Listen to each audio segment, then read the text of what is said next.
Olá, tudo bem? Então, nós estávamos comentando com vocês a respeito das disciplinas espirituais. Falávamos um pouco sobre a oração, o estudo, a importância das disciplinas espirituais para o crescimento em relação à nossa santidade e em relação também à nossa comunhão com Deus e nossa comunhão com o próximo.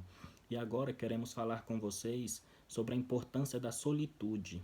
E o que seria a solitude? A solitude é um estado que o homem se encontra consigo mesmo. Ele conversa com Deus e conversa com a sua própria alma. Como Davi mesmo disse: Por que estás abatido, a minha alma? Espere em Deus, porque ainda o louvarei.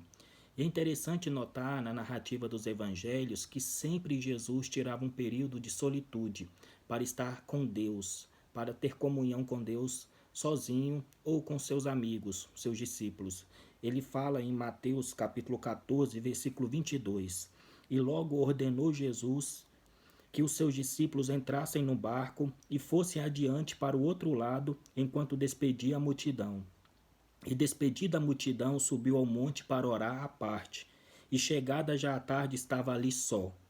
E o barco estava já no meio do mar, açoitado pelas ondas, porque o vento era contrário.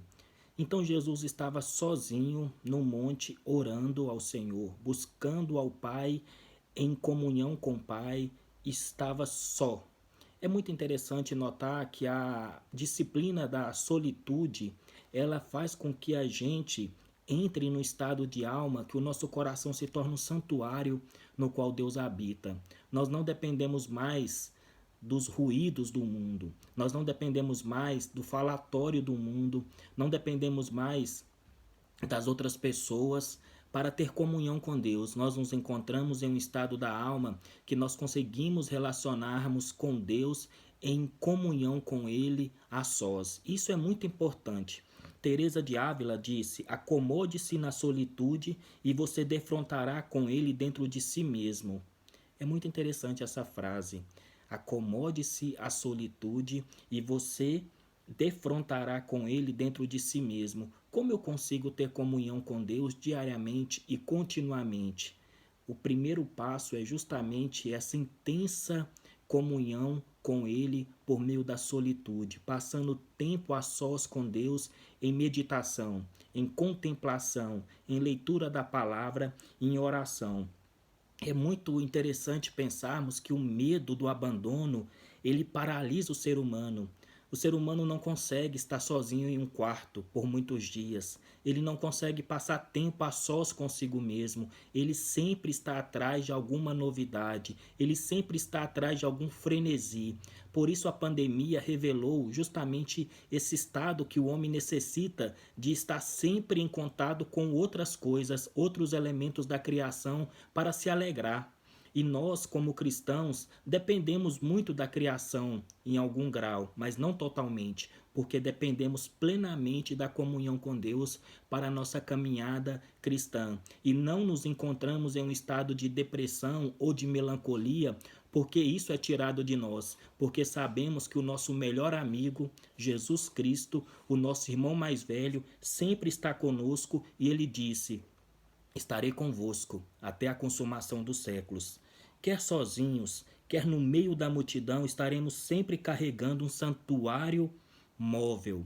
Como carregamos esse santuário móvel? Sabendo que Jesus Cristo tabernacula em nós, sabendo que Ele vive em nós e sempre nós estamos em contato com Ele por meio da solitude. Rubem Alves tem uma frase muito interessante que é: muitos procuram fazer curso de oratória, mas poucos procuram fazer um curso de escutatória. Ou seja, nós não conseguimos parar para ouvir o próximo.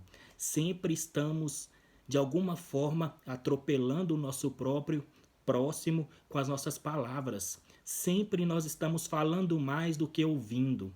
Isso é um problema porque nos mostra que a solitude está sendo pouca ou quase nada realizada em nossa alma. A solidão e o silêncio, ou seja, a solitude e o silêncio. O silêncio só às vezes implica a ausência de fala, mas sempre implica o ato de ouvir. é justamente isso, em silêncio com Deus, em silêncio diante do nosso próximo, porque sabemos que ele carrega a imagem e semelhança de Deus na vida dele e devemos respeitá-lo e amá-lo e ouvi-lo nas suas angústias diárias, nos seus problemas diários. E nós só vamos poder ouvir o próximo se nós de alguma forma aprendermos a calar, a passar tempo em solitude. E é muito interessante que esse período de solitude nos prepara para algo muito maior que sobrevirá na vida de todo cristão. E o que seria isso, Júlio César? A noite escura da alma. E o que seria a noite escura da alma? Essa frase é uma frase de São João da Cruz e ela significa justamente que em certo período toda comunhão que nós experimentamos será tirada de nós. A nossa realização diante de Deus também será tirada de nós. E esse senso de pertencimento com Deus também será tirado. Ele fala: a escuridão da alma, mencionada aqui, põe os apetites sensoriais e espirituais para dormir, amarra a imaginação e a impede de realizar qualquer tarefa linguística adequadamente, faz a memória cessar, deixa o intelecto obscurecido e incapaz de entender qualquer coisa, e assim também a vontade torna-se árida e restrita, e todas as faculdades tornam-se enrijecidas e inúteis. Parece que Deus tira o senso da vida dele, de nossa alma, por um período, para que nós venhamos amadurecer. E São João da Cruz fala que isso é graça de Deus, é muita graça de Deus, porque vai fazer com que a gente amadureça na vida cristã. Essa noite escura da alma é algo que Davi, que o apóstolo Paulo, que todos os profetas de alguma forma no Antigo Testamento passaram e amadureceram por meio dela, principalmente Jeremias, Isaías, Ezequiel. Nós podemos perceber que em algum período da vida deles, eles passaram pela noite escura da alma. E um texto bíblico que se encontra no Salmo que caracteriza muito bem isso é justamente o Salmo 88, que talvez seja o salmo mais triste do saltério. Ele começa com trevas, termina com trevas e disse que todos os amigos foram afastados dele e ele está em densas trevas. Mas ele não perde a esperança de orar continuamente ao Senhor. Que nós aprendemos ou venhamos a aprender por meio da solitude em uma vida a sós com Deus, mas que o nosso coração seja um santuário para que Deus, por meio de Cristo, pela presença do Espírito Santo, tabernacule em nós e traga essa alegria indizível e cheia de glória. Amém.